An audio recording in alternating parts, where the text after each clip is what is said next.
Well, good evening, everyone. Welcome. We're so excited you joined us. This is our last webinar of 2023. I'm so excited tonight. I'm Christopher Paget. I'm the president of the Kentucky Genealogical Society. Tonight we have a wonderful presentation in store for you with Susan Court. I'll be loading Susan's handout into the GoToWebinar control panel here shortly. I'm joined this evening by my wonderful two co-hosts, Melissa Barker. Welcome, Melissa. Hello, Christopher. Glad to be here. Glad you're here, and welcome to Elizabeth Allen Pennybaker. Welcome, Elizabeth. Nice to be here. We are glad you are here. And we will get started here momentarily. Just before we do, just a tiny little bit of housekeeping. And I will just share that we have a door prize. So tonight, we're going to be giving away 2 copies of our the 2 guides that we published this year for the 50th anniversary of the Society, Kentucky and Its Kin, an in-depth guide to genealogical resources, and the Essential Guide to Kentucky Family Research. And I'm very excited to announce this evening that we have now raised approximately $13,000 in profits from the sale of these books that goes to the Kentucky Digitization Grant Fund. So that helps get rare, one-of-a-kind records of genealogical significance digitized. So if you haven't purchased this book, it makes one of these books, it makes wonderful Christmas holiday gifts. And you might just win tonight's door prize. So I'm going to ask our speaker, Susan Court, to pick 2 numbers between 1 and 60, Susan. 23 and 45. Okay, so 23, oh, this is a new name, Chris Bond. Chris Bond, you have won Kentucky and Its Kin, an in-depth guide to genealogical resources. And the second winner who won Essential Guide to Kentucky Family Research is, let's see here, Christy Abushan. Christy, congratulations. You've won the Essential Guide to Kentucky Family Research. These 2 guides will be directly mailed to you from Amazon. It does take a couple weeks for them to get out to you, but you'll get them directly from Amazon and you should have them in time for the end of the year. So with that, congratulations. And also just want to share, I'm going to turn things over now to Melissa Barker to introduce tonight's speaker, Susan Court. Melissa, take it away. Thank you, Chris. And Susan needs no introduction. However, I will because she is an awesome speaker. Susan Court is a genealogist and family historian. She currently serves as a director at large on the Kentucky Genealogical Society Board of Directors and project manager for the KYGS Family Search Collaboration. She is a frequent lecturer on genealogy, the author of 12 family histories and 15 genealogy or history articles. She is also a member of the U.S. Daughters of 1812. Is that correct? That's correct. And Susan grew up in Kenton County, Kentucky, where her family has lived since the 1850s, and she knows her stuff. So I am so looking forward to this. Thank you, Susan. Looks great. Well, thank you, Melissa. And welcome, everybody. I'm so happy to be with you tonight for historical newspapers for genealogical research and storytelling. Before I start, however, I must mention that the views expressed in this presentation are mine and do not necessarily reflect the views of the Kentucky Genealogical Society or any of its board members. Likewise, neither the Society nor I endorse any service, product, or publication mentioned in the presentation. So tonight I'm going to cover 4 topics. How to research historical newspaper collections, basically the media involved, where to find Kentucky's historical newspapers, what to look for in historical newspapers, and finally, how to enhance your family stories with historical newspapers. So one slide here, pretty straightforward. How to research historical newspapers, it really depends on the medium. And there are 4 media that you're going to encounter in your researching in historical newspapers. 3 you have to do in person. Of course, paper, obvious. Microfilm, 35mm film on which printed materials are photographed at greatly reduced size for ease of storage. Digital lens on the microfilm reader enlarges the image, allowing you to read the contents. I think most genealogists are familiar with microfilm readers, not our favorite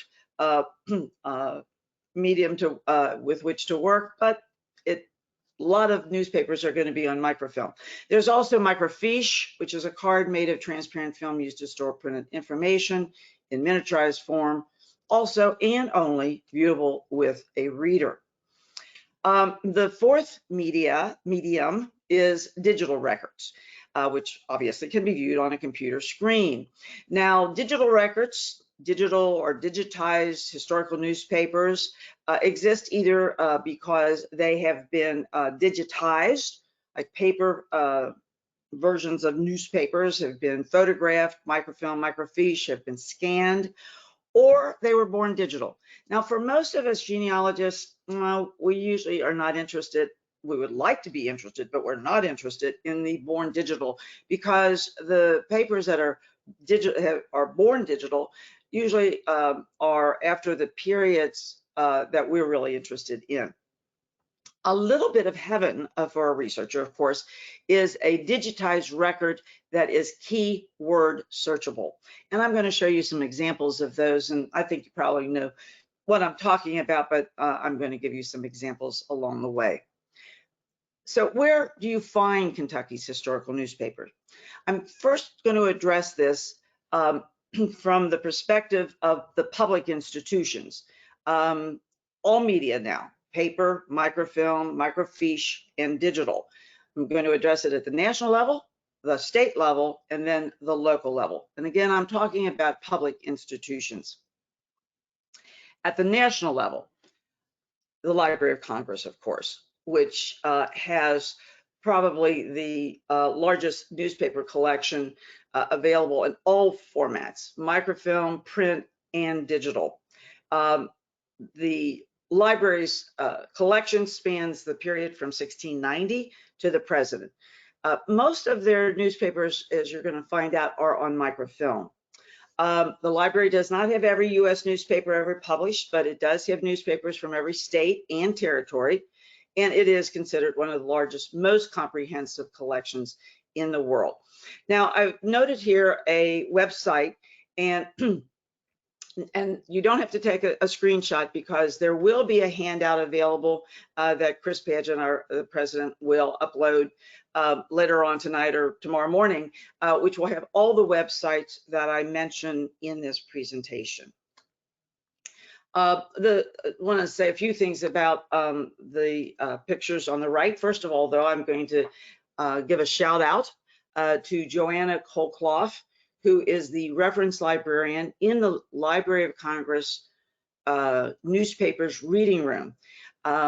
She met with me for a couple hours a few months ago to share with me and to really kind of bring me up to speed on the Library of Congress's newspaper collection. Now, when I was at the reading room, I wanted to take a photograph, but they wouldn't let me. So I had to find a photograph of a previous Library of Congress reading room. Now, the Library of Congress, as you probably know, has three buildings. There's the Jefferson Building, which is the most beautiful building, and that's the one you see in all the movies like National Treasure. And I'm fortunate enough to live right across the river from the District of Columbia, and I actually can see the tip of the Jefferson Building at the Library of Congress from my balcony.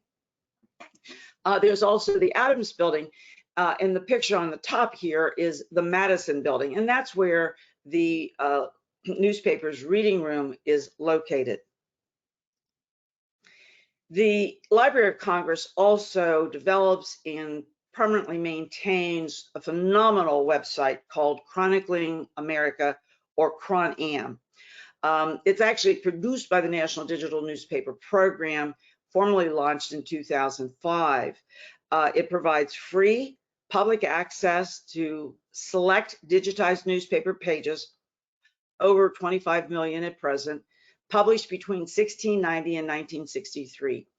And it includes a wealth of information about historical American newspapers held in libraries across the country. Now, it's supported jointly by the National Endowment for the Humanities and the library itself, but as I mentioned to start, it's developed and permanently maintained at the Library of Congress.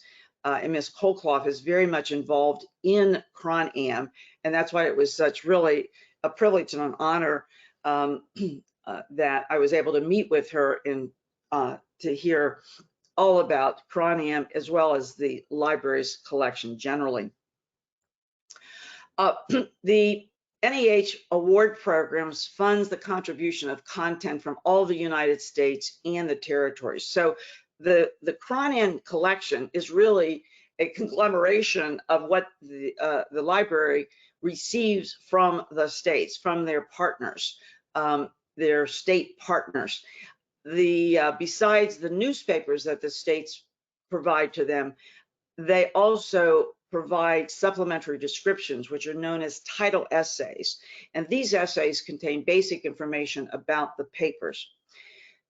Kentucky's content, over 400,000 pages from 79 historical Kentucky newspapers, has been provided, not surprisingly, by the University of Kentucky through 4 NEH NDNP grants. Recently, and this is very exciting, recently UK received its 5th NEH grant, which is going to result in an addition of 100,000 new historical Kentucky pages to Cron-Am. Here are a couple additions contemplated to be included in the new grants coverage. One addition, very exciting addition, is the Louisville Courier-Journal, the newspaper of record for the state, as I think you probably know.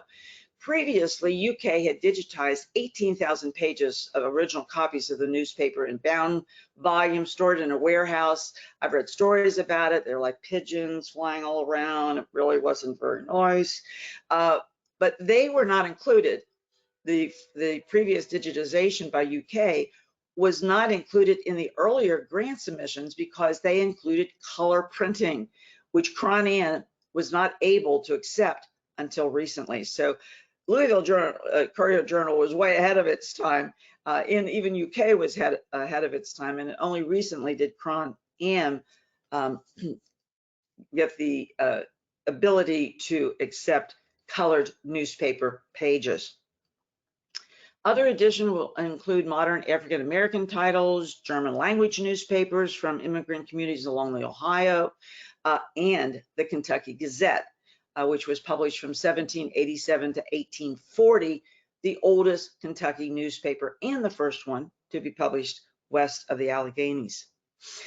Kapana Terry, who is the project's principal investigator and UK Library's historical newspaper curator. Now, Ms. Terry has a lot of other titles, which I've listed under her photograph here, pointed out that, and I'm going to just include her quote here, "This grant has provided us with an opportunity to resurrect work that had been put to the side for several years. These are the materials that researchers draw on every day across every discipline, and they're going to be easier than ever to access. I'm so thrilled we can provide these resources to our users and to researchers around the world," end quote. The Cron-Am's website is very user-friendly. It's very easy to navigate. Cron-Am has identified over 2,100 Kentucky newspapers from 1690 to the present. It has only digitized, however, 80 of them from 1770 to the present. But to the extent you are looking for them or other information about the 2,100 plus Kentucky newspapers, very easy to find, very easy, as I said, to navigate this website. Here's an example of a digitized Kentucky newspaper, the Winchester News. So just so you can see what it looks like. As some of you may know, I'm from Kenton County. I'm always going home. Whenever I can talk about Kenton County, I do. So Cron-Am has identified 59 Kenton County historical newspapers. Unfortunately, none of these has been digitized yet by Cron-Am, but they all have supplemental information, that is these title essays. So a little bit more about the title essays, which you can locate. There's a column on their website where it says more information. And if it says yes, it means there's a title essay that is accompanying that entry. So These title essays include place of publication, dates and schedule of publication, geographic area, political, religious, or other affiliations, changes in names, editors, publishers, significant events, special features such as poetry or fiction, relationships with other area newspapers. And I've listed them all here, but here's what's really important.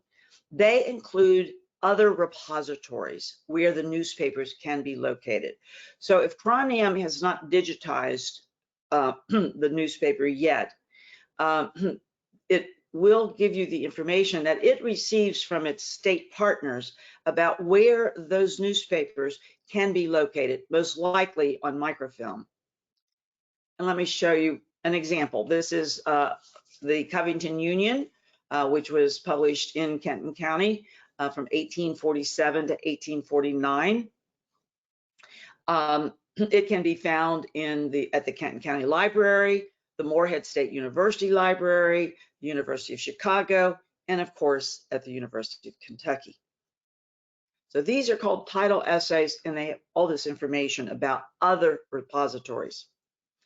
This is another example of repositories listing. This one is for the Harrodsburg Democrat, and you can see on the right here how many repositories hold microfilmed copies of this newspaper. So you might not be able to get to Washington, D.C. You might not even be able to get to Lexington, Kentucky, but hopefully one of these repositories would be in your neighborhood if you were looking, for example, for the Harrisburg Democrat. One last note before I leave the Library of Congress, I just wanted to point out that in its view, newspapers published in the US more than 95 years ago are in the public domain in their entirety. They also believe that newspapers published more recently also are in the public domain. However, they may contain some copyrighted third-party materials. So they had this basically a warning. It's not in red, I put it in red, that anyone using newspapers that are less than 95 years old are responsible to make sure that whatever is being quoted is not copyrighted. And I think we all know that. As genealogists, we know that we have to be very careful about copyrighted material. Now, where to find Kentucky's historical newspapers at the state level? This is not going to come as a big surprise because, of course, it's the University of Kentucky, which has the largest and most comprehensive keyword searchable digitized collection of Kentucky's historical newspapers in the Commonwealth. Online access to nearly 1 million pages of Kentucky newspapers are in the UK libraries, and in-person access to 30,000 microfilm reels of newspapers. Now you'll notice at the bottom of this page, there's a lot of little dancers, very happy dancers, because UK recently announced a new licensing agreement with newspapers.com under which all of the microfilm reels will be digitized and made available to researchers around the world. Now here I want to actually express my gratitude to Copana Terry, who spent quite a bit of time with me on the phone. I didn't visit her in person. I visited the Library of Congress librarian in person, but Ms. Terry spent a lot of time with me on the phone just discussing UK's program. She even mentioned about the newspapers.com, but swore me to secrecy until it was announced, which I was very, very conscientious about that. But I am so thrilled that all these microfilmed newspapers are now going to be available online. UK's website, again, like the Cronium, very user-friendly, very easy to navigate, and you can see UK was kind of ahead of the Library of Congress because it was able to digitize colored pages. So it's arranged by county, city, and as I said, very easy to navigate. Again, this is 212 entries for digitized newspapers. Also at the state level is the Kentucky Historical Society, which has about 217 reels of microfilmed Kentucky newspapers covering 37 counties. And I've listed them all here, and I won't just read them to you. You can read them. They are located, the film is located at the Thomas D. Clark Center for Kentucky History. If you don't know, let me mention that Dr. Clark was a very well-known and eminent historian and professor at the University of Kentucky, and he is credited with saving a large portion of Kentucky's printed history, which later became the core body of documents at the KDLA, the Kentucky Department for Libraries and Archives. He was especially instrumental in preserving Kentucky's historical newspapers, and so I definitely wanted to mention him in that regard. Coincidentally, I just bought his book, Simon Kenton, Kentucky Scout. This was from 1943.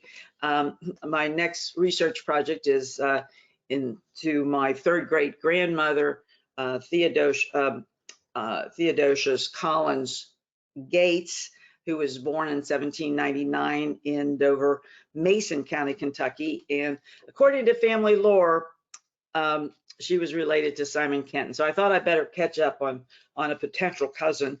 And so I bought Dr. Clark's book. Now, where to find Kentucky's historical newspapers? At the local level, Kentucky's public libraries, obviously. We are blessed. Kentucky is blessed with phenomenal public libraries. I'm so impressed with Kentucky's libraries. An independent organization called Ancestor Hunt has identified with links 128 newspapers in 17 Kentucky County public libraries with digitized, keyword accessible historical newspapers. Microfilmed Kentucky newspapers not available at a researcher's local library may also be obtained through an interlibrary loan with the University of Kentucky's library. Of course, in the near future, all their microfilm is going to be digitized. And if that's the case, they may be available at the public library because many of the libraries provide access to fee-based, and newspapers.com is fee-based, but they provide access to fee-based databases such as newspapers.com. So this is just good news for all of us who use historical newspapers for both researching and storytelling. Of course, I had to go to Kenton County, which has a collection of 78 historical newspaper titles from the Kenton County area. Again, this is different from Cron Am, which doesn't have any digitized newspapers from Kenton County, but the Kenton County Public Library does. So I have a Kenton County Public Library card. I also have an Arlington, Virginia library card, but I actually use the Kenton County one more than I use the Arlington County one. So I just went to the Kenton County's website, easy peasy lemon squeezy, 3 easy steps. I went to genealogy. I picked out the Cincinnati Enquirer because they have a very big collection of the Cincinnati Enquirer from 1841 to 2009. I put in the name of both my grandmother and my mother. So my mother was Mary Schlosser Court, and my grandmother was Mary Heil Schlosser. So Mary Schlosser kind of kills 2 birds with 1 stone. And so I put in the name of Mary Schlosser. I got all these many hits, including a cousin's wedding announcement, my grandmother's obituary. And Kenton County, as other libraries in Kentucky, provides access in person and online as part of its newspaper collection through an organization or a company called ProQuest. So when you go to your local library, if you're in Kentucky, or if you're not in Kentucky, wherever you are, and go to your local library, if they have ProQuest, access to ProQuest, access to the newspapers through ProQuest, you may be able to access them not only in person in the library, but even online, as I did here with the Cincinnati Enquirer. So I played around a little bit more. I didn't put Mary Schlosser in, I just put the name Schlosser in. And I found articles about my cousins, and I found a very important article about my grand uncles. I want to also show you this example of a keyword searchable digital record. Remember, a little bit of heaven for genealogists. This is from the Cynthiana Harrison County Library, which has a digitized collection of the log cabin newspapers, which is accessible at the library or online, and it can be searched by word, topic, and name. I wanted to mention this one in particular because the digitization of the log cabin newspaper collection was made possible through a grant from the Kentucky Genealogical Society. And Chris mentioned earlier that we've raised quite a bit of money with the sale of our 2 books, and that money is going to go to the digitization grant program. So I thought I'd play around with the name Schlosser again in the log cabin collection at the Cynthiana Harrison County Library. So I just put in the surname Schlosser, which produced my grandmother's obituary, my uncle's marriage announcement, and a story on his seed business. But here's what's interesting. The Schlossers weren't even from Harrison County, but my uncle's wife, Tilly King, was. So you need to kind of spread out, don't just focus on your own county, because it could very well be that a collateral relative or a spouse from a nearby county could also produce research, or also help you in your research for your own family.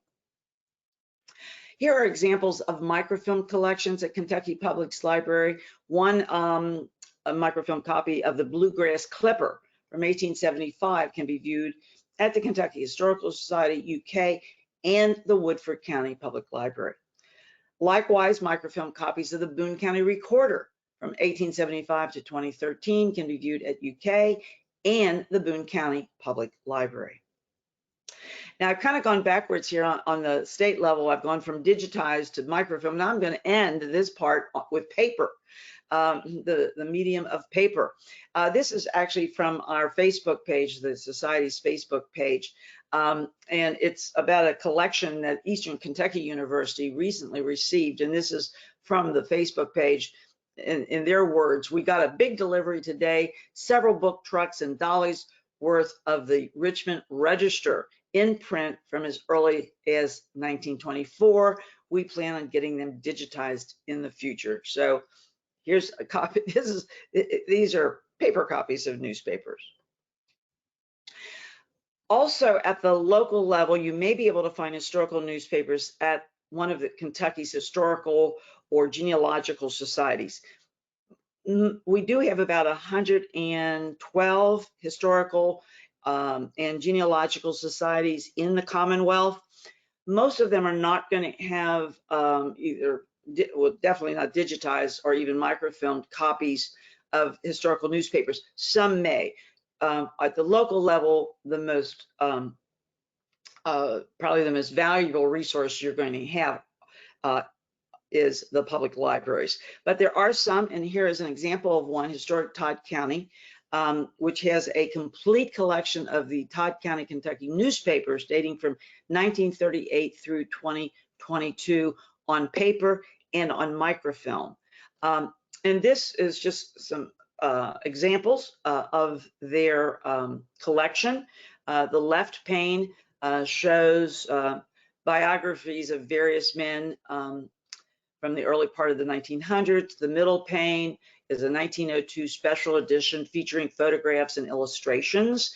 And the right pane shows the east page. It has current and former residents and even lists the age of some of them. This was put together by Gary Violette, a Todd County historian in Elkton, Kentucky. And I want to thank Gary for sharing this with me so that I could share it with you. All right, I know this is a very, very, very, very busy slide, but this actually is a summary of everything I've just told you, and it is going to be in your handout. So this is a summary of the locations in public institutions, national, state, and local, of Kentucky's historical newspapers. So where else are you going to find Kentucky's historical newspapers? Well, there are many websites. Some are fee-based and some are free. Again, this whole list will be in the handout that Chris Badgett will make available after the webinar. But I want to talk about one in particular, which, before I get there, excuse me, here are some other locations for historical newspapers. By state, of course, UK is for Kentucky, but the 5 that I've listed here, they're all free and they're all considered very significant newspaper collections: California, Illinois, New York, Texas, and Wyoming. Historical newspaper websites at institutions only includes, of course, ProQuest. So ProQuest historical newspapers. And that's what you want to look for when you go to your library, or you contact your library, or you go online to look at what your library's genealogy offerings are. It's ProQuest historical newspapers. So I do want to talk a little bit about newspapers.com, which is a fee-based website. It's a subsidiary of ancestry.com. Contains more than 800 million pages from 25,000 newspaper titles. I can almost hardly even say that. It's so almost incomprehensible. It is probably the most accessed fee-based newspaper database because of its size and its connection to Ancestry. It includes 72 Kentucky newspapers, which are keyword accessible. So just a note, depending on your subscription level at Ancestry, you may have access to newspaper. If you want probably the premium newspapers.com, you have to pay what's called a publisher extra. So I have an all access subscription to Ancestry, but I have to pay a little bit extra to get the most recent papers at newspaper.com. It is, this site is very easy to navigate. So here are the 72 cities which have in Kentucky whose newspapers are in newspapers.com collection. Again, I used Mary Schlosser, keyword searchable, and I found articles in the Kentucky Post, for example, about my grandmother. Now, here's another thing. If you subscribe to Ancestry, depending on your subscription, articles will pop up as you navigate through the other records, as you're doing your research. The only thing is, if you don't have a certain level of subscription, you'll see the article, but you won't be able to read it. But at least you know it's there. And if you know it's there, you may be able to go to the library and get it that way. Third topic, what to look for in historical newspapers. Obituaries and death notices, top of the list. Birth, marriage, and anniversary announcements. Social columns, might have the latest gossip, news on social clubs, attendees at parties, sports pages, profiles and feature stories, court and probate listings, news articles, classifieds, and even advertisements. I found, for example, a picture of my granduncle Louis Schlosser's truck, a coal company truck. He had a coal company, Schlosser Coal Company in Covington in the early 20th century. And I found a picture of his coal truck in an advertisement. But as I said, at the top of the list are the obituaries and the death notices. So I'm going to say a few more words about obituaries in particular. They are the most sought after documents by genealogists because they provide and can provide evidence of when and where a person died, the deceased occupation and interests, names of the person's family members, places where he or she lived, sometimes including hard to find birthplace of an immigrant. Obits have been published in the US or were published in the US as early as the 1600s. But more detailed obituaries did not commonly appear until the early 1800s. Now, usually in the beginning, these obituaries were reserved for individuals of standing in the local communities. They started to appear for ordinary people after the Civil War, after 1865, typically written by members of the family. They were more common in smaller communities than in large cities, and that is true today. I live in the Washington, D.C. area, 6 million people, 2 primary newspapers, Washington Post, Washington Times, and 6 million people. And there might be like 10 obituaries on Saturday. So clearly, you're not going to get the obituaries from large city newspapers for your family unless they were somebody who was very prominent. It's not that way necessarily in the smaller communities, and I'm going to show you an example of that shortly. So obituaries have really, really helped me again and again plug holes in my research. For example, I learned my uncle Ollie Court died on December 28th, 1944 in Detroit.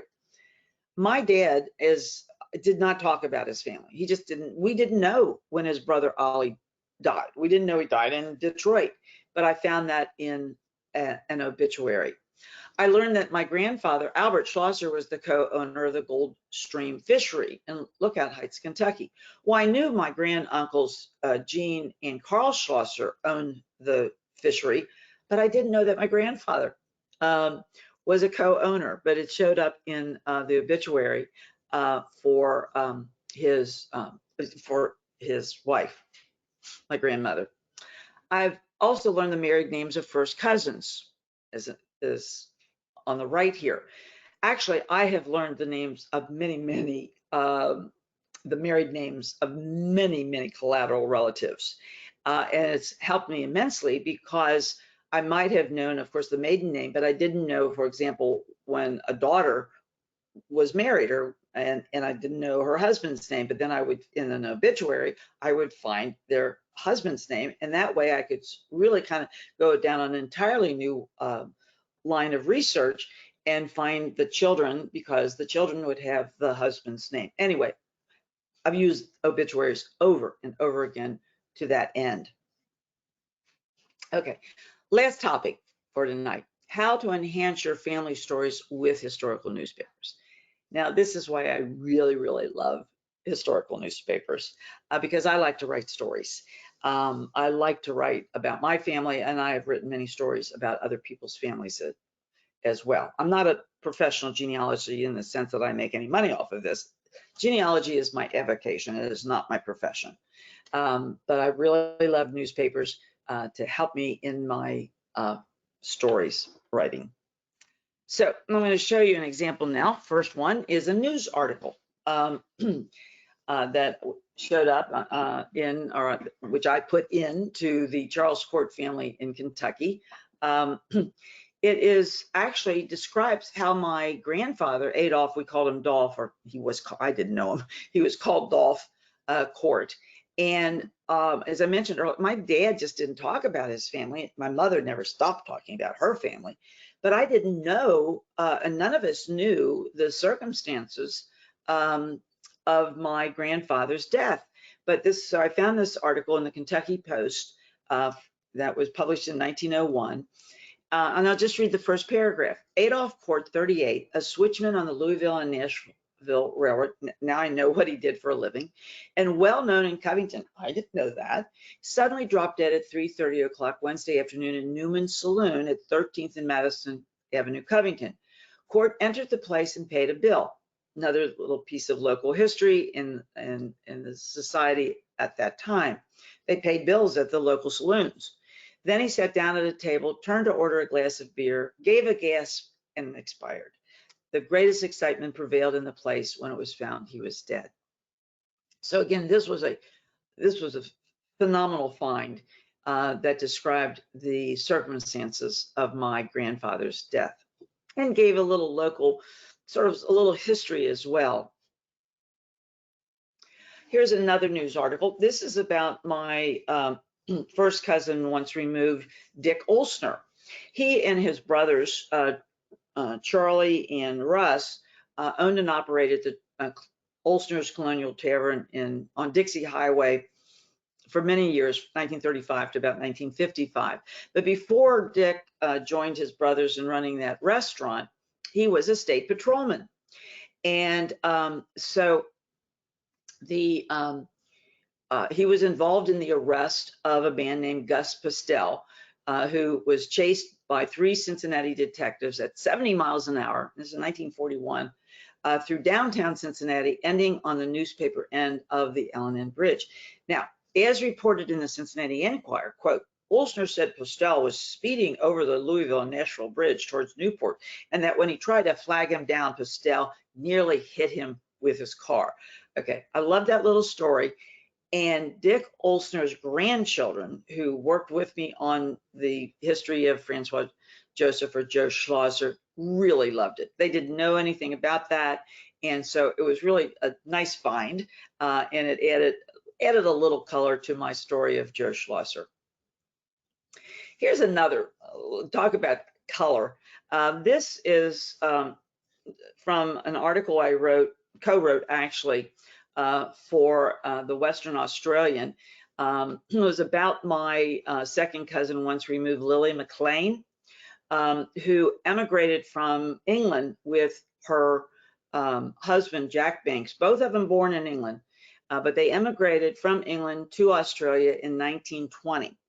And it was the circumstances of the emigration were really interesting, and in part because her husband, Jack Banks, was kind of a ne'er-do-well. And so he was there. I think they were kind of asked to leave England. So one of the things that kind of captured Jack Banks's personality was this article from the Kalgoorlie Miner, from Kalgoorlie, I think I'm pronouncing that correctly, Boulder, Western Australia, from 1913. So Jack was working there in the gold mines, about 595 kilometers, 370 miles east of Perth. And so this is what the article says. He was working there for about 12 months when he was arrested on September 20th, 1913 for stealing about 2 pounds of rich gold ore, which he claimed he just found on the floor of the mine. That so captured his personality, owned by the Ivanhoe Gold Corporation Limited. Brought before a magistrate several days later, Jack was fined 50 pounds in costs, but as he had no way to pay it, he was ordered to be jailed for 4 months. So it was just a wonderful little article I found, and it really captured Jack Banks' personality.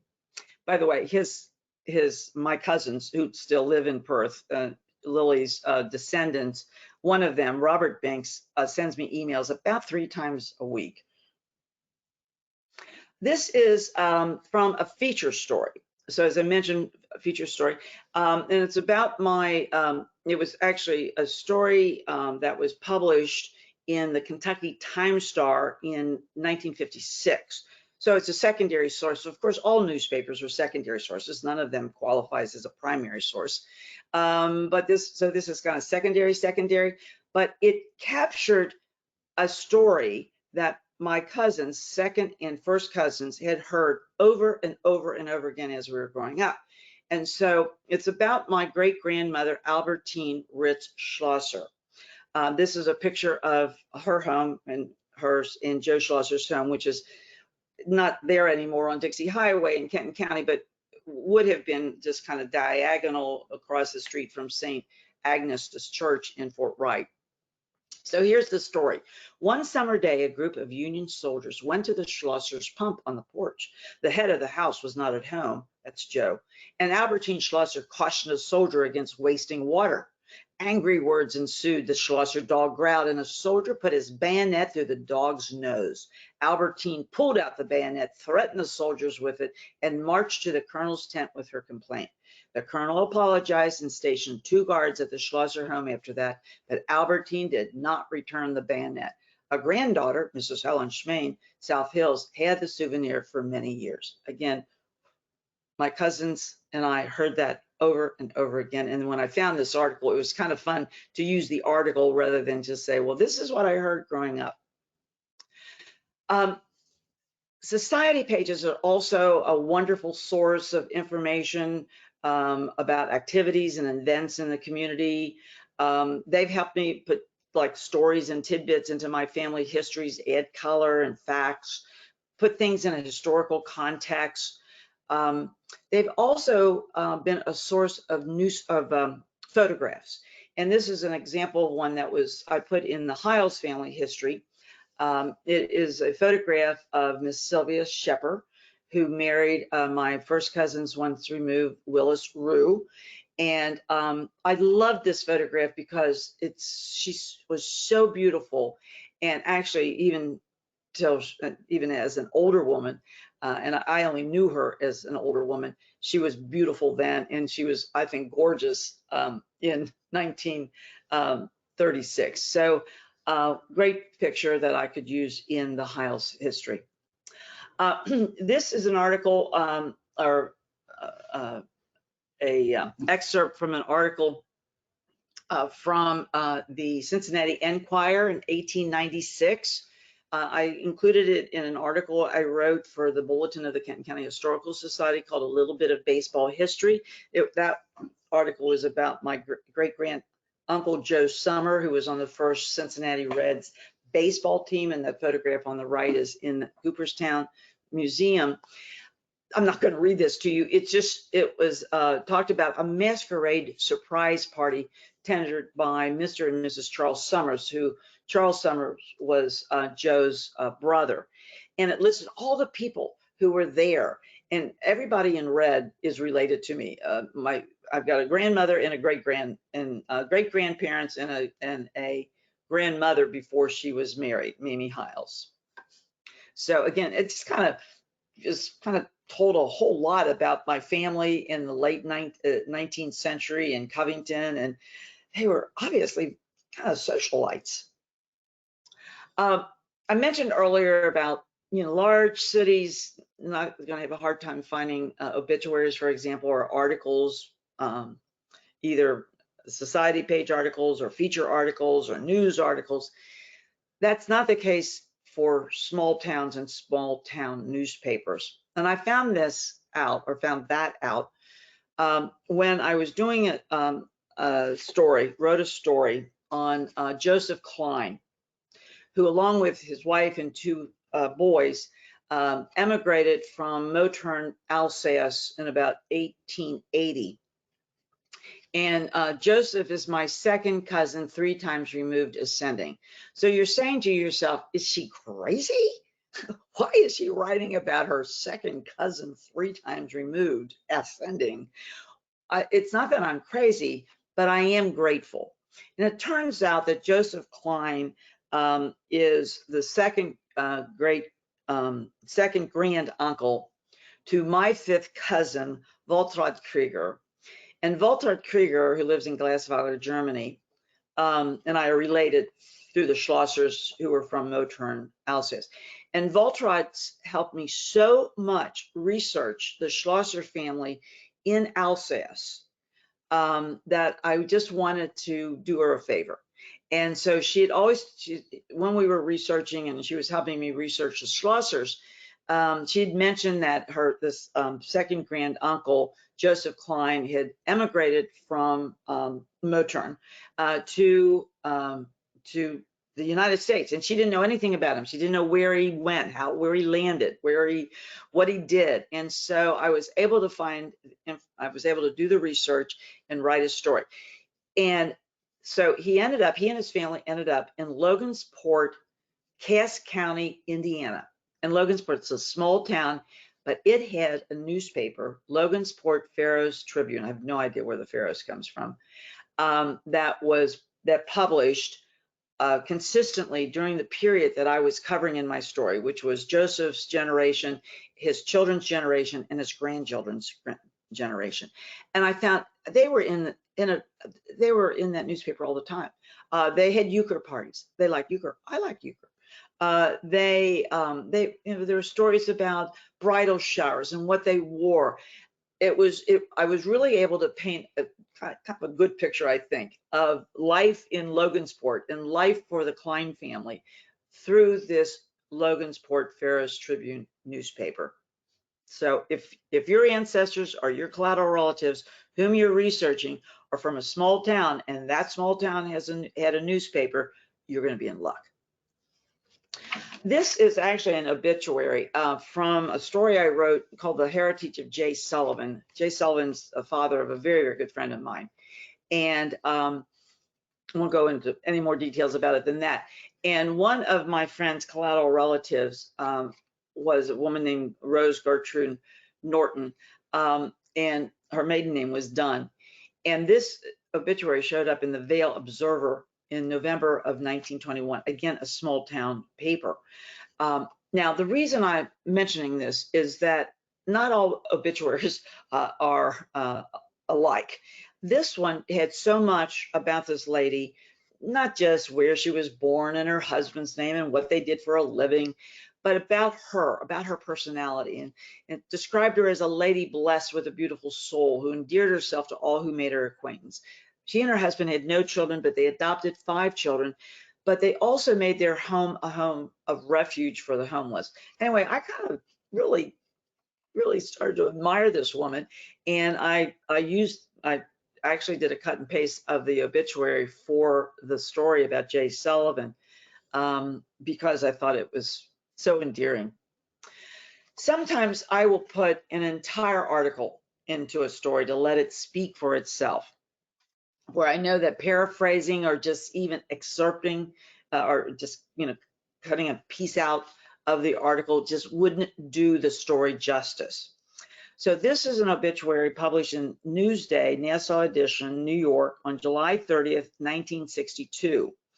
And it's from the story I wrote of my son-in-law's grandfather, Paul Schmergel, who emigrated from Hungary in 1939. In this article, this obituary pertained to his brother, Stephen. Both Stephen and Paul Schmergel left Budapest before World War II broke out. They both left in 1939, but before September 1st, 1939. And that was very fortunate because they were both Jewish. And so Paul went on to become a fairly major businessman in Long Island. Stephen joined the Army, the US Army. And after the war, he was part of a committee that was looked into lost relics and national treasures. And one of the national treasures, which was identified, was the holy right hand of Saint Stephen, who was Hungary's first Catholic king. And this relic was really very, very important to the Hungarian people. The Nazis had taken it at the end of the war, and they dropped it off, I'm not sure where, but in Salzburg, Austria. So I'm not sure where in Salzburg, but it was in Salzburg where it was found. So Stephen Schmergel worked with his committee and actually worked with the Vatican to bring that relic back to the Hungarian Catholic community, which he was able to do before a very important feast day. And he became quite a hero in Hungary. This Jewish boy became a hero to the Roman Catholics in Hungary. So I love that obituary, and I just put the whole thing right into the story. Now, I've also found other photographs that help provide historical context for my stories. Here's one from a photograph of 11th and Scott Streets in Covington, 1895. It's from an article in the Kentucky Post from 1989. I used it in the Court Family in Kentucky. It's in that story. And what I really loved about this picture is that my grandparents, Katie and Dolph Court, literally lived around the corner from 11th and Scott. They were at 12th and Scott. And this is a photograph of 11th and Scott Street in Covington. So who knows, maybe the lady in the hat is my grandmother. I don't think so. She was really much smaller. She was a little teeny thing. And, but doesn't this really give you an idea of what my grandparents' neighborhood would have been like. And so my father wasn't born yet. His brothers were just young kids. But I just love this photograph. And I just really, gave me an idea of what my grandparents' life was like in Covington at the end of the 19th century. So one of the things that you're going to want to do if you do use newspapers in your stories, or your, whatever your stories, however you produce them, you will want to cite them correctly. So this is just a list of how to cite newspaper sources. This is from Family Tree magazine, put together by a gentleman by the name of James M. Beidler. And this will be in the handout, which will be posted fairly soon. And that, ladies and gentlemen, concludes my presentation for tonight. And I thank you very much for your attention.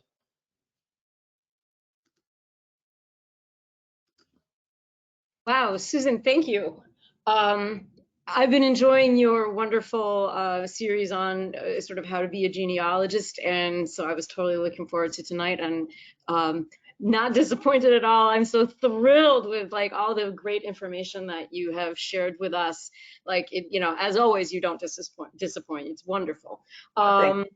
And I have to tell you, like, I'm sort of super jazzed right now because by academic training, I'm an Austrianist. And so when you mentioned the holy right hand of St. Stephen, like, that is a big deal that he found that. So I'm like, oh my gosh, that was your relative, that, right? And probably where they found it was that the Nazis had a whole bunch of looted art in the salt mines around Salzburg. So yeah.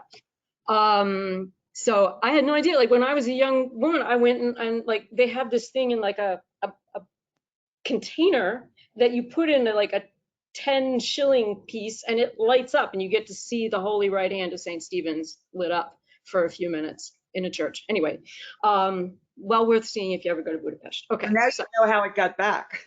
Now I know how it got there. I mean, wow. Yeah, I sort of assumed that it had been in that church forever, and that's an amazing little story. Okay, so tangent. We have some great questions in the chat, and then also I have a few as well, because I love all the information and I want to ask you a few more things about it. So, yeah, the questions are just piling up in the chat. Actually, I'm having a hard time keeping up, so I'll just do my best to start with the one at the beginning, which is, do you have to be a Kentucky resident to get a Kentucky library card for the county libraries? No, the answer is obviously no, because I'm a Virginia resident and I have a Kenton County public library card. And I can't remember, I've had it for a long time. There might have been, of course, if I were a Kenton County and there would be no charge. I may have had to pay something for it. I don't think I even paid anything for it. But if I did, it would have been nominal. And that's true, you think, of all the counties, or do you think that might vary county by county? I think it's my sense, I can't speak for all the counties or 120. My sense is that the public libraries in Kentucky are extremely receptive to, well, they really want to share their facilities. They want to share their collections. And I think that it would be safe to say that they would offer library cards to non-Kentuckians, and if they charged, it would be nominal. I can't picture they would be charging anything or much. Okay, that's great. That, for those of us who are outside of Kentucky, that is really great news because the libraries there are wonderful. Yeah. Let's see. So we got a question here about digitizing microfilm and microfiche.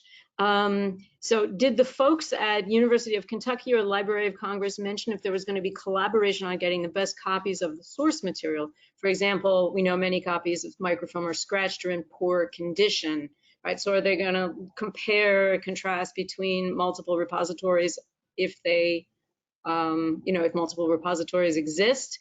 Do they try to get the best copy, or do they choose the one that's most readily available? Or okay, the collection itself at the Library of Congress is submitted by the states. So they have these state partners.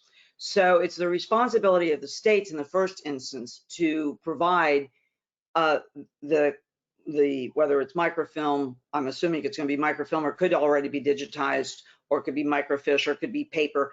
But I think it's the responsibility of the states to provide the library in Washington with the best copies possible. But I can't answer definitively whether or not the library itself is going to go through and try to say, well, this one is not very good, and so we're going to go to a different repository to try to find it.